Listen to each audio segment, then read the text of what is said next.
Immediately go to the nearest room and lock and barricade the door. Stay low and stay quiet.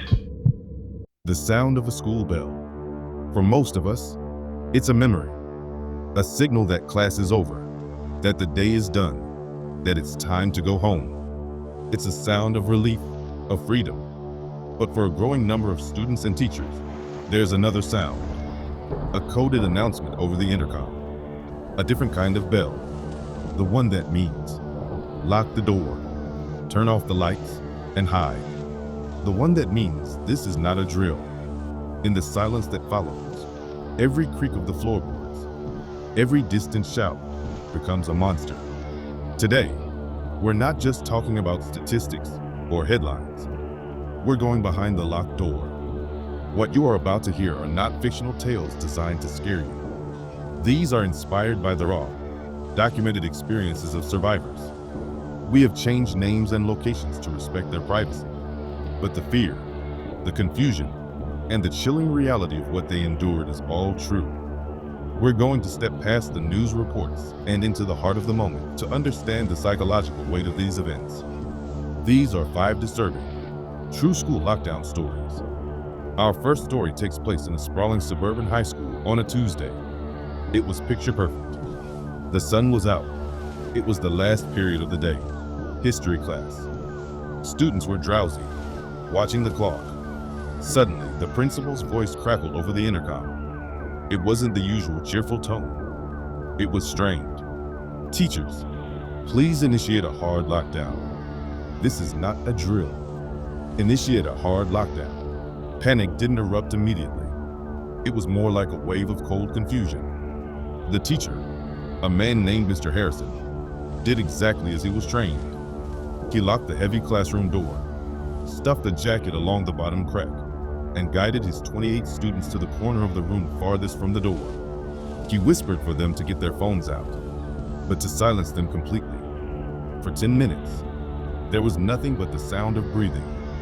Then, the text started flying. A student in another hall said they heard running. Someone else swore they heard a pop. Rumors morphed into fact in the digital darkness. The fear was becoming real. And that's when they heard it a soft, gentle knock on their classroom door.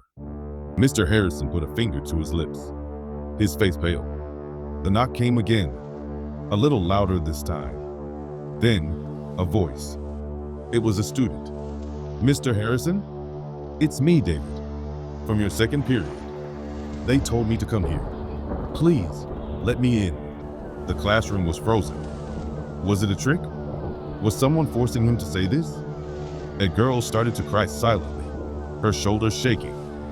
Mr. Harrison crept toward the door, peering through the tiny, reinforced glass window. He could see the boy, David, standing alone, looking terrified. But the rule is absolute. You do not open the door, for anyone, for any reason. I can't, David, Mr. Harrison whispered back through the thick door. I'm so sorry. You need to hide. From the other side, they heard a sob. Please, I'm scared.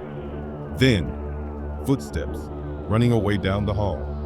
For the next 45 minutes, the students in that room sat in silence, haunted by the voice they had turned away. They were safe, but they had left one of their own outside to face the unknown. When the all clear was finally given, they learned the truth. A disgruntled parent had made a threat over the phone, but was apprehended by police before ever setting foot on campus. The lockdown was a precaution. David had been in the bathroom when it was called and was simply trying to find the nearest safe room. The monster they were hiding from was never there, but the guilt of leaving a classmate in the hallway, begging to be let in, was very, very real. Sometimes, the danger isn't in the hallway. Sometimes, it's already in the room with you. Our second story comes from a small, rural middle school library. During a quiet study period, the familiar, dreaded lockdown call was made. An unknown threat was reported on school grounds. The librarian, a woman in her late 50s, secured the main doors and herded the 15 or so students into a back office. It was cramped, dusty, and smelled of old books. They huddled together, listening, But as the minutes ticked by, the fear outside was slowly replaced by a new fear inside. A boy, who had always been quiet and kept to himself, began to act strangely. He wasn't scared. He was smiling. He started muttering to himself, his eyes wide and unfocused. When another student whispered for him to be quiet, he looked at them and said, loud enough for everyone to hear, "It doesn't matter. They're not looking for someone outside." A cold dread washed over the small office. The librarian tried to calm him, asking him what was wrong. The boy just shook his head, a strange grin on his face. He reached into his backpack, and for a terrifying second, everyone thought he was reaching for a weapon. He pulled out a walkie-talkie. He had been the one who called in the threat. It was a prank, a cry for attention that had spiraled into a full-blown emergency. They were locked in a tiny room with the very person who had caused the entire school to go into a state of terror.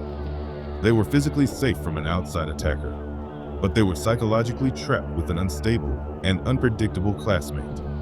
The librarian managed to calmly talk to the boy, keeping him engaged while secretly texting the principal from her pocket.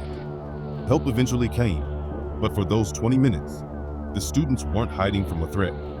They were hiding with one. As school is supposed to be a bubble, a safe place shielded from the dangers of the outside world.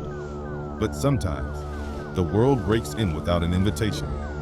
This happened at an elementary school situated near a busy intersection. It was lunchtime. Kids were on the playground, their laughter filling the air. Suddenly, the sound of squealing tires, followed by a loud crash from the street just beyond the school fence. It was a violent multi-car pileup, but it was more than just an accident. A man emerged from one of the wrecked cars, clearly agitated and bleeding from a cut on his head.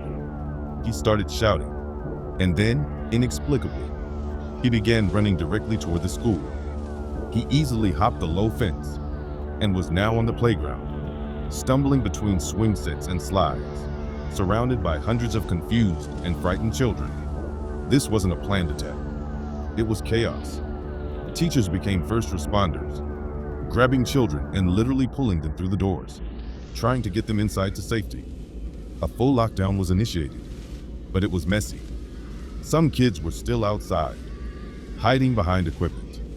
The man, disoriented and possibly under the influence, was now trying to get into the school building, rattling the doors the teachers had just locked. For the students inside, they could see him through the windows, a real-life monster from a car crash, now part of their world.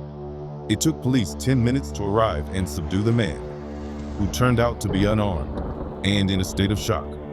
But the image of a bleeding stranger invading their playground, their safe space, was seared into the minds of those young children forever. It was a visceral lesson that sometimes, the walls of a school aren't enough to keep the dangers of the world out. The physical danger of a lockdown is one thing, but the psychological toll of a prolonged event is another entirely. This is a story about endurance.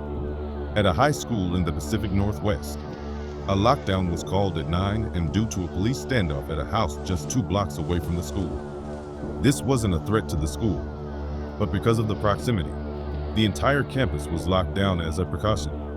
At first, students thought it would be over in an hour. They sat quietly, scrolling on their phones. But an hour turned into 2. 2 hours turned into 4. The teachers had to manage a classroom of teenagers for an entire school day, in the dark, without access to food or bathrooms. By noon, hunger set in. By 2 p.m., the lack of information was maddening. Students were getting frantic calls from parents who were watching the news unfold on TV. The teachers had to be counselors, guards, and sources of calm, all while having no more information than their students. A detailed true crime analysis of prolonged events like this shows that the real damage is psychological. The uncertainty is a form of torture. Students described feeling like prisoners, the boredom mixing with a low grade, constant anxiety. They passed the time by sleeping on the hard floor, telling stories, and rationing the single bag of pretzels a girl had in her backpack. The lockdown was finally lifted at 5 p.m. after 8 hours. The police standoff had ended peacefully. The students walked out, blinking in the late afternoon sun, not into a scene of chaos, but to a parking lot full of worried parents. They hadn't been in direct danger, but they had lost a full day of their lives to a cage, and the feeling of helplessness lingered long after the doors were unlocked. Our final story isn't about the lockdown itself, but about what comes after. It's from a survivor of one of the more tragic and well-known school attacks. We'll call her Jessica. She was 16 years old, hiding in a science lab storage closet with 5 other students. She remembers the sounds, the unnatural silence, then the loud bangs that they tried to convince themselves were firecrackers. She remembers the smell of chalk dust and fear. She remembers whispering a goodbye to her mom in a text message, fully believing it would be her last. She survived. Physically, she was unharmed, but the lockdown never really ended for her. For years afterward, any loud, unexpected noise, a car backfiring, a dish dropping, a balloon popping at a birthday party, would send her right back to that closet. She couldn't be in crowded places. Movie theaters were impossible. She would map out exit routes everywhere she went. The most disturbing part for her was the silence. She told a counselor that in the years since, the quiet moments were the worst, because that's when she would hear the echo of what happened. She would be sitting in a college lecture, and for a split second, the silence would feel heavy, oppressive, just like it did in that closet, and her heart would begin to race. Jessica's experience is a powerful reminder that for survivors, the end of the lockdown is just the beginning of a different kind of struggle. The news cameras leave, the world moves on, but they are left to navigate a life that has been permanently altered. Her story, and countless others like it, are not just school lockdown stories. They are stories of immense trauma and incredible, quiet resilience. The real fight began the moment she was told it was safe to come out. These events, whether they end in tragedy or simple relief, leave a scar. They change the fundamental understanding of what school is supposed to be. It's a place of learning, of friendship, of growth. But for these students, it also became a place of fear, of survival. The lessons they learned while huddled in the dark are lessons no child should ever have to learn. Thank you for joining us for this deep dive. If these stories resonated with you and you believe in the importance of understanding these experiences, please consider hitting the like button. And for more content that explores the human side of challenging events, make sure you subscribe to the channel. Stay safe and be kind to one another.